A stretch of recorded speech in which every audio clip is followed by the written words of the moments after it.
Reading section में score किया है एंड स्पीकिंग में उसने 7.5 और राइटिंग में उसने 7 बैंड स्कोर किया है। तो इस वीडियो में मैं डिस्कस करूंगा कि what are the strategy she followed and some of the tips and tricks जो मैंने उसके साथ डिस्कस किए थे, जो उसने रीडिंग और एज वेल एज राइटिंग में हेल्पफुल हुआ उसके। एंड ऑल्सो मैं चाहूंगा कि आप ये वीडियो पूरा कंप्लीटली देखें क्योंकि video it can be a lengthier one and I hope कि मेरे कुछ टिप्स एंड ट्रिक्स जो उसने फॉलो किया स्ट्रेटेजी वो आपके लिए हेल्पफुल हो और आप इसको अडॉप्ट करें in your IELTS preparation. So without wasting any time let's get started.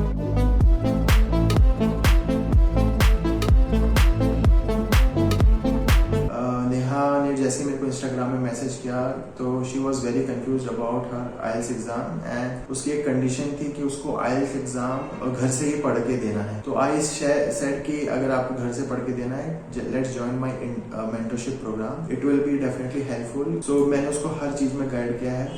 So let's talk about first section that is listening में उसने 8 बैंड स्कोर किया है। सो मैं लिसनिंग में कहूंगा, मैंने जब उसका स्टार्टिंग में मैंने एक डायग्नोस टेस्ट लिया था तो डायग्नोस टेस्ट में she scored a phenomenal 7 band. So मेरे को पता चल गया था अगर वो 7 बैंड स्कोर कर रही है तो आई थिंक कि उसने कुछ ऐसे मिस्टेक्स की होंगी जो इम्प्रूव कर सके। तो सबसे इम्पोर्टेंट उसकी एक मिस्टेक थी स्पेलिंग मिस्टेक। हम काफी चीजें हम निग्लेक्ट कर लेते हैं लिसनिंग में, दैट इज सिंगुलर और प्लूरल। स्पेलिंग मिस्टेक बिल्कुल नहीं करना। सेकंड, ये स्टार्टिंग से लेकर आपको एंड तक लिसनिंग में फोकस बनाए रखना है क्योंकि अगर आपने एक भी सेकंड अपना फोकस लूज किया you are going to lose 2-3 marks because आपको फोकस रिटेंशन में वापस टाइम लगेगा। लिसनिंग सेक्शन में जो आखिरी पार्ट होता है जिसमें आपको 10 क्वेश्चन लगातार आपको सही करने पड़ते हैं, जो आपको 30 सेकेंड और 1 मिनट का जो टाइम मिलता है रीड करने के लिए क्वेश्चन, आई सेड कि in that time try to mark the important keyword in whole question. उसने वो कीवर्ड के थ्रू आप अगर आंसर ढूंढेंगे तो it will be definitely helpful. तो ये सेम स्ट्रेटेजी फॉलो करने की वजह से उसने मॉक टेस्ट जब देना शुरू किया she used to score around 7.5, 8 and sometime उसने 8.5 भी स्कोर किया पर 9 पॉइंट उसने कभी स्कोर नहीं किया था। सो जब मेरे को रिजल्ट उसका पता चला तो आई वॉज कम्प्लीटली शॉक कि उसने 9 बैंड स्कोर किया listening. Now jump into the reading section.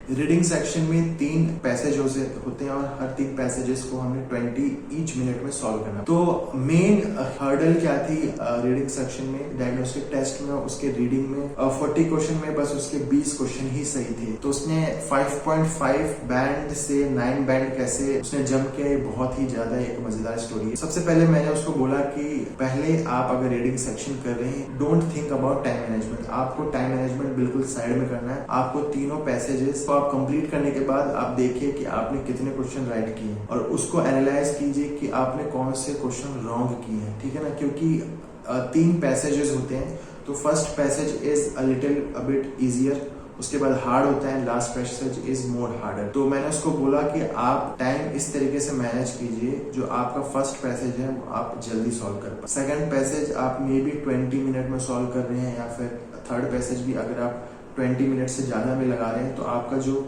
आपने फर्स्ट पैसेज में जो टाइम बचाया होगा वो आपको इक्वली आपको फर्स्ट, सेकंड और थर्ड में देना पड़ेगा। तो आपका जो पूरा तीनों पैसेज है वो टाइम में हो पाएगा। तो I remember that first passage में उसने कई बार जो फर्स्ट पैसेज है वो सिर्फ 15 मिनट में सॉल्व कर और 15 मिनट से लेकर 18 मिनट में उसने फर्स्ट पैसेजेस सॉल्व किए हैं। टाइम बच रहा है फर्स्ट पैसेज, सेकंड और थर्ड पैसेज में लगाना शुरू, तो उसकी वजह से उसका काफी मैनेज हुआ है टाइम। बट इतना काफी नहीं था। सबसे ज्यादा क्वेश्चन जो गलत हो रहे थे उसके गलत हो रहे थे हेडलाइन क्वेश्चन और true false. Most of the student agree करेंगे कि headline question takes a lot of time. तो हेडलाइन क्वेश्चन के लिए मैंने उसको कंप्लीट एक स्ट्रेटेजी बताई कि try to read carefully the passage. जो पैसेज में हर पैराग्राफ को आप केयरफुली रीड करिए। काफी लोग स्किम करते हैं पैराग्राफ, आई डोंट एडवाइज कि आप स्किम ना करें, आप केयरफुली रीड करें। रीड करने के बाद उसको आप दिमाग में कम से कम 10 वर्ड्स में उसको समराइज कीजिए। Paragraph can be of 50 to 100 words, उसको आप आप 10 वर्ड्स में से पैराग्राफ को समराइज कीजिए अपने ब्रेन में। The 10 words will be your answer. सो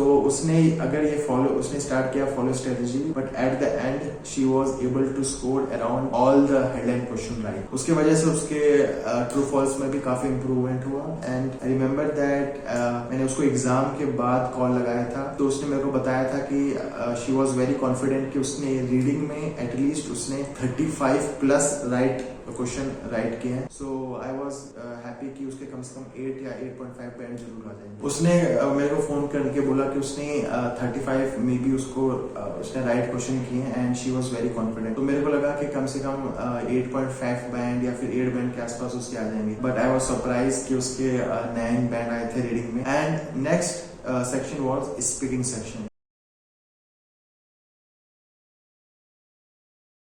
इस सेक्शन में सबसे इम्पोर्टेंट क्या प्रॉब्लम होती है कि हम इंडियंस हैं वो नॉन नेटिव स्पीकर्स हैं। हम इंग्लिश में अपने आप से या अपने फैमिली से बात नहीं करते। हम पर्टिकुलरली अपनी लोकल लैंग्वेज हिंदी, पंजाबी, गुजराती में बात करेंगे। मोस्ट ऑफ द स्टूडेंट क्या होते हैं, वो अपना 90% ऑफ स्पीकिंग सेक्शन सिर्फ क्यू कार्ड में फोकस करते हैं। Q card is very important, yes आपको फोकस करना चाहिए, पर क्यू कार्ड अगर आपको सिर्फ 2 मिनट में बोलना पड़ता है, 1 मिनट प्रिपरेशन होता है, मतलब आपने 3 मिनट का सिर्फ क्यू कार्ड प्रिपेयर किया है, और जो स्पीकिंग सेक्शन होता है 20 मिनट का होता है। तो आप 20 मिनट का प्रिपरेशन आपको करना है स्पीकिंग, और आप सिर्फ क्यू कार्ड प्रिपेयर नहीं कर सकते। आपको पूरा ओवरऑल स्पीकिंग पूरा पैकेज इम्प्रूव करना पड़ेगा। तो उसने मेरा जो अल्टीमेट गाइड डाउनलोड किया था फॉर द IELTS इन 2021, उसमें मेरे को कंप्लीट स्ट्रेटेजी है स्पीकिंग सेक्शन की। तो फर्स्टली मैंने उसके पार्ट 1 पे फोकस किया, जो जनरल क्वेश्चंस होते हैं, होम टाउन, एंटरटेनमेंट, फैमिली,